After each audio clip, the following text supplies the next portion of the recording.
Piala Dunia U17 2025 sudah di depan mata, dan Timnas Indonesia U17 bakal makin ngeri. Pelatih Nova Arianto punya strategi jitu dengan memanggil sederet pemain keturunan. Dari 9 nama, ada 3 penyerang muda yang berpotensi jadi bintang. Ingin tahu siapa saja mereka dan bagaimana rekam jejaknya? Tonton sampai habis.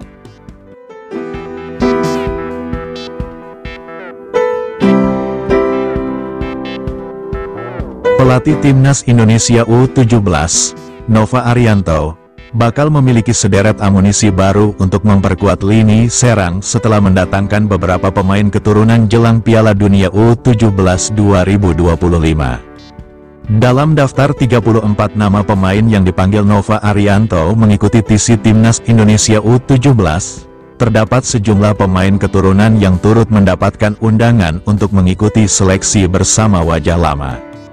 Setidaknya, ada total 9 pemain keturunan yang namanya muncul dalam daftar panggilan kali ini. Dari semua itu, ada beberapa pemain yang bisa memperkuat lini depan Timnas Indonesia U17.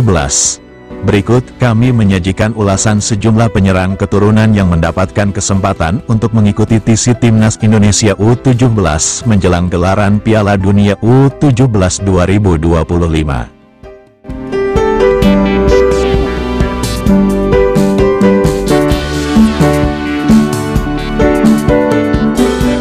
Nicholas Indra Mejosun. Pemain dengan nama lengkap Nicholas Indra Mejosun ini bakal menjadi salah satu amunisi baru yang bakal melengkapi kekuatan lini depan. Pemain berusia 15 tahun itu tercatat berposisi sebagai winger kanan dan kiri. Sebagai informasi, Nicholas ialah pemain kelahiran Norwegia pada tanggal 13 Januari tahun 2010. Pemain asal Rosenborg BK ini mendapatkan darah Indonesia dari ibunya yang disebut-sebut berasal dari Solo, Jawa Tengah. Kabarnya, dia baru saja bergabung dengan Akademi Rosenborg, tetapi langsung mencuri perhatian melalui catatan 5 gol plus 1 assist dari 4 pertandingan.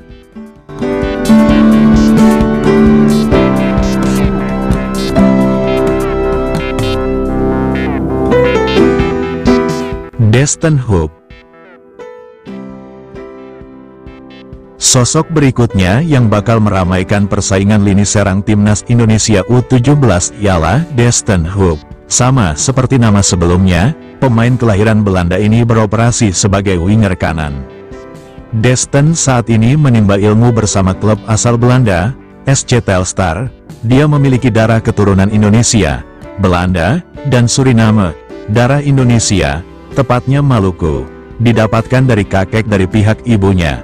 Pada musim lalu, pemain kelahiran tanggal 30 Mei tahun 2008 itu sukses tampil gemilang bersama Appens Boys dengan mencetak 5 gol dan 8 assist di kompetisi Liga U16 Belanda, sehingga direkrut SC Telstar.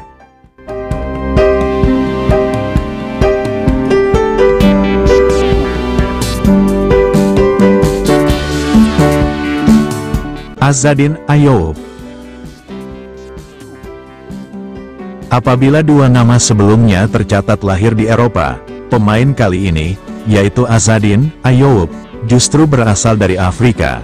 Dia tercatat memiliki darah keturunan Maroko dan Cirebon, tetapi menimba ilmu di Eropa. Posisinya juga cukup menarik karena bisa beroperasi sebagai winger kiri maupun kanan. Saat ini, dia berlatih bersama Akademi Barcelona di Norwegia. Dia juga pernah bermain untuk klub bernama Elverum FC. Kabarnya, Azadin merupakan sosok winger yang memiliki kaki kanan kuat dan mampu menyerang dari kedua sisi sayap. Ini akan jadi catatan menarik bagi Nova Arianto.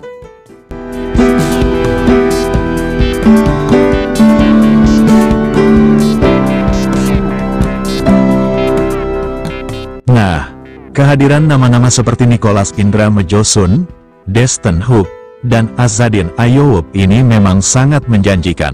Mereka akan memberikan Nova Arianto banyak sekali opsi di lini depan Timnas U17 untuk Piala Dunia 2025. Ini adalah keuntungan yang luar biasa, memiliki banyak pilihan talenta muda berkualitas dari berbagai latar belakang.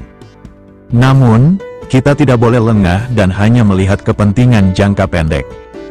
Fokus kita tidak boleh hanya berhenti di Piala Dunia U17 2025 saja. Nova Arianto dan jajaran pelatih harus punya visi jangka panjang, yaitu membangun fondasi regenerasi pemain yang kokoh dan berkelanjutan.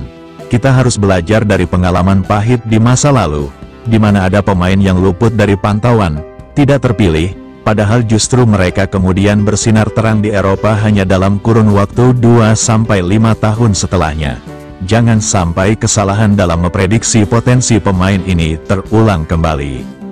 Ini adalah momen krusial. Nova Arianto, yang punya hak eksklusif dalam menentukan pemain mana yang akan dinaturalisasi, harus benar-benar bisa melihat potensi jangka panjang setiap pemain. Keputusan yang diambil bukan cuma demi gemerlap Piala Dunia U17 kali ini, tapi juga demi masa depan sepak bola Indonesia secara keseluruhan. Bagaimana mereka bisa berkembang? Apakah mereka punya kualitas yang bisa membawa timnas senior berprestasi di masa depan? Ini yang harus jadi pertimbangan utama. Maka dari itu, mari kita berharap Nova Arianto bisa mengambil keputusan yang paling bijak, bukan hanya melihat kebutuhan sesaat, tapi juga memikirkan bagaimana para pemain ini bisa menjadi pilar kuat timnas Indonesia di masa depan. Kita butuh keberanian untuk membangun sistem yang lebih baik, agar tidak ada lagi mutiara-mutiara tersembunyi yang terlewatkan dan justru bersinar untuk negara lain atau klub-klub top Eropa. Ini adalah investasi jangka panjang untuk kejayaan sepak bola Indonesia.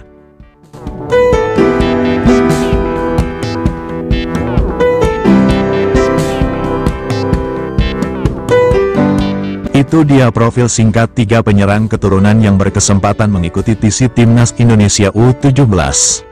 Menurut kalian, dengan kehadiran mereka, seberapa besar peluang Timnas U17 untuk berbicara banyak di Piala Dunia 2025? Apa harapan kalian untuk para pemain muda ini? Beritahu kami di komentar.